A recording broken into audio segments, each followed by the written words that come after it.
Unlocking the meaning of set things right in English. Hello, everyone. Welcome to our English learning series. Today, we're going to explore the phrase, set things right.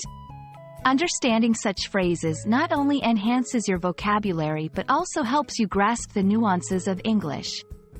Let's dive into what set things right means and how you can use it in everyday conversations.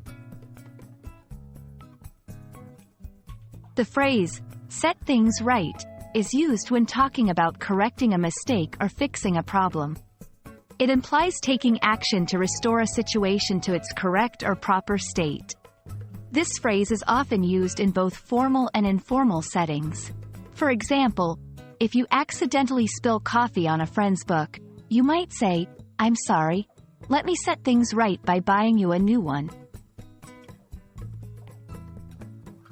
1. Personal relationships. After our argument, I sent her flowers to set things right. 2. Workplace scenario. The project had some errors, but we worked overtime to set things right before the deadline. 3. Public apologies. The company issued a statement to set things right with their customers after the product recall. These examples show how versatile the phrase is. The phrase can be slightly altered while keeping its meaning. Variations include, make things right, more commonly used in personal contexts. Put things right, often used in British English. Right the wrongs. This is a more dramatic way of saying it, often used in formal or literary contexts.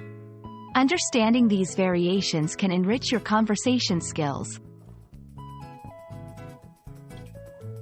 That's all about set things right.